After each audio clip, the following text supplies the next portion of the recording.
This is my second thought spark on the theme of democracy.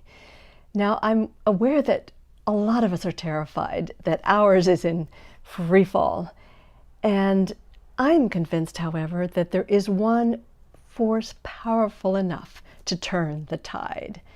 It could sound corny, but that force is our falling in love with democracy. Now, I know that to love we must understand, so let's ask, what is democracy? Many people will say, oh, democracy, it's elections plus a market, or oh, it's constitutional government. But think about it, a lot of countries have those in place. The world's largest, for example, India, and yet the majority of people are barely getting by. So let's dig deeper. Democracy, what is it? It is a culture. It is a culture that lives democracy. William Hastie, a judge many years ago, told us it is easily lost, never fully won. So it is a journey. Democracy is a journey with clear direction. That direction is away from the conditions that bring out the very worst in us and toward their opposites. I say there are three. First, democracy is a journey away from concentrated power.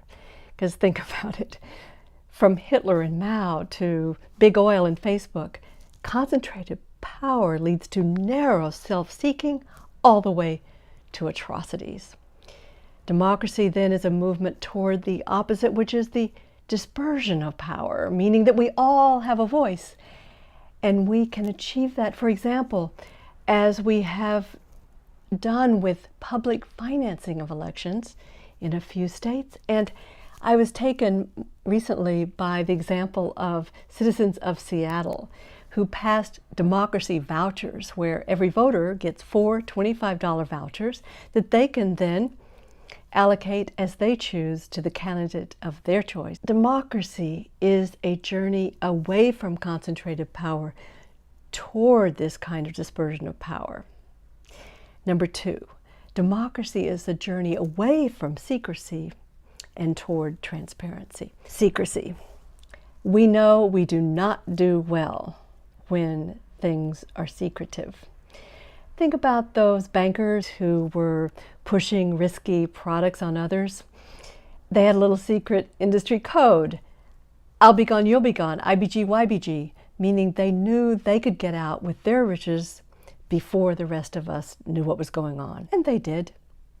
So democracy is a movement toward wide disclosure, transparency, as Californians passed recently the Disclose Act. So now citizens there will know who is paying for their political advertising. Let me tell you a little story about the power of transparency.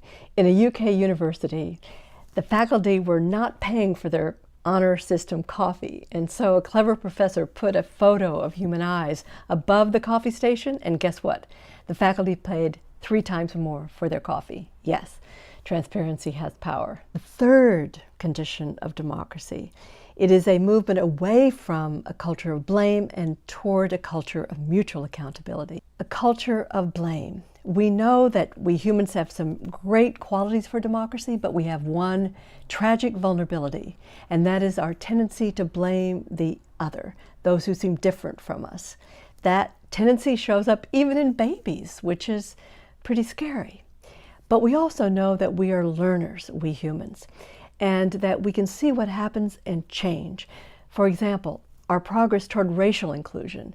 Yes, it is still unfinished and painfully slow, but we have made progress. Or take the Germans. After the Holocaust, they paid reparations to the victims. They teach their youth about the Holocaust. They even put plaques in public places to remind each other of the horror of the Holocaust. This path takes constant vigilance, for now we see new eruptions of othering in Germany, but nonetheless we know that progress is possible. So the best news today is that there is now a movement of movements that is moving our society from the conditions that bring out the worst in us to those that bring out the best. The widest dispersion of power, a culture of transparency, and of mutual accountability. So the question is, to make that movement unstoppable, do we have it in us to fall in love with democracy, to feel that passion? And that could sound a little nutty to those who see democracy as a dull duty. But let me say, as part of the democracy movement, I've discovered that expressing my voice with others toward rules that I know are fair and bring out the best, that is thrilling. So I hope you will share your ideas about democracy, and thank you so much for listening.